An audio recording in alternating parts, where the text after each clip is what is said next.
Nanawagan ng prosekusyon kay Presiding Officer Chis Escudero na magpaalaala sa mga senator judge na maging pata sa impeachment trial. Kasunod yan ang pagpuna ng Malacanang na may ilang senator judges na umaastaw man ng abogado para sa defense team ni VP Sara.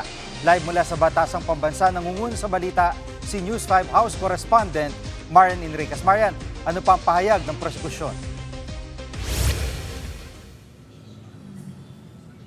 Yes, JG, sinigundahan nga ng ilang tagapagsalita ng House Prosecution Panel itong pahayag ng palasyo na hindi dapat maging biased yung mga senator judges dito nga sa gumugulong na impeachment trial o paglilitis kay Vice President Sara Duterte. Matatanda ang unang nasabi ni Palace Press Officer Yuse Claire Castro na hindi mandato ng mga senator judges na walisin yung katotohanan. Tanging mga clarificatory questions lamang dapat yung tanong sa kanila at hindi raw dapat nakikipagdebate o parang nakakaroon na ng cross-examination.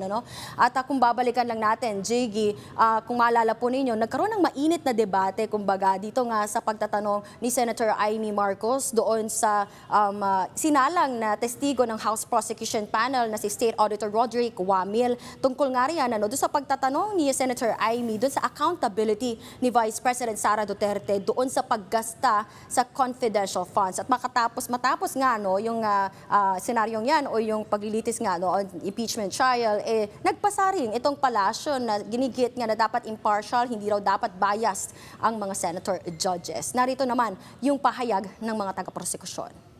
Kailangan maintindihan din kasi sila ho ang maghuhusga Sila yung maghuhukom But yung sa kanilang pagtatanong ng clarification, hindi po dapat nagpapakita ng bias. Kung merong mga ganon, I think they should be reminded by the presiding officer of the rules. At dapat ito ay isa puso nila dahil ito ay isang malaking issue na kung saan ang national, the nation is watching. Marian, nabanggit ni VP Sara na di na niya kailangang guluhin pa yung impeachment trial dahil magulo na raw ito dahil nga sa tinawag niyang bending the law nung ginagawa ng Kongreso.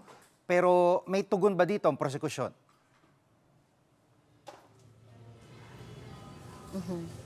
Yes, Jiggy, pumalag nga dyan, yung mga taga-prosekusyon, lubharaw na kababahala na nanggagaling pa itong mga pahayag na ito mismo kay Vice President Sara Duterte. Git nga ng prosekusyon na iimbis daw na atakihin ni VP Sara itong integridad ng Senado, ng impeachment court at ng gumugulong na impeachment trial. Sana raw ay diretsahan na lang na harapin at sagutin ni VP Sara ang mabibigat na akusasyon laban sa kanya. Dagdag pa nga ng prosekusyon, kung yung tungkol sa proseso, yung tinutukoy nga ng bise, nasagot na, naglabas na ng desisyon ang Korte Suprema na ibinabasura itong mga petisyon na kume-question sa impeachment proceedings na nangyari nga dito sa Kamara. Pakinggan natin itong mga pahayag ng taga-prosekusyon.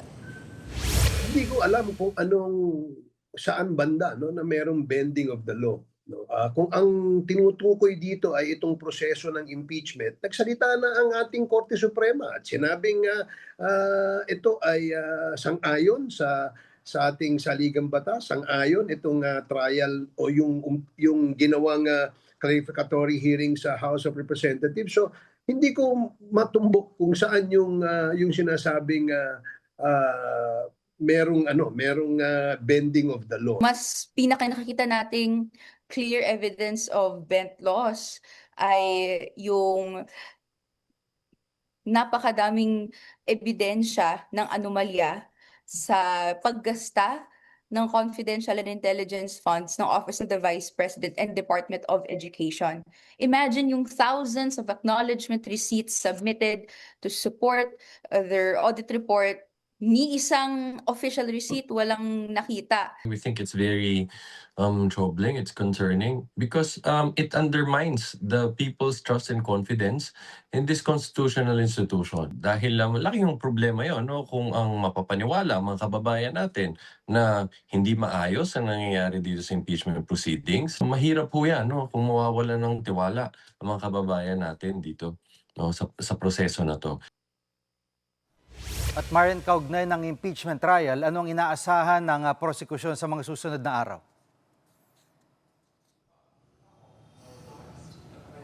Actually, Jiggy, umaasa itong House Prosecution Panel na sa pagdating ng panahon, pag sumalag na nga rin yung depensa, masasagot na nila, maipapaliwanag ng defense team ni VP Sara ito ngang mga anomalya doon sa pinasa nilang mga audit reports ng OVP at DepEd sa kung paano nga ginasta ito nga mga confidential funds. Dagdag pa nila, 4 na taon na yung lumipas. Mula noong 2022 na gumamit ng confidential fund itong si VP Sara hanggang ngayon na nagkaroon na nga ng audit observation memorandum, ng notice of suspension hanggang sa notice of disallowance, hindi pa rin nagpapaliwanag si VP Sara kung paano nga niya ginasta itong mga confidential funds. Yan muna ang latest. Balik sa'yo, Jiggy.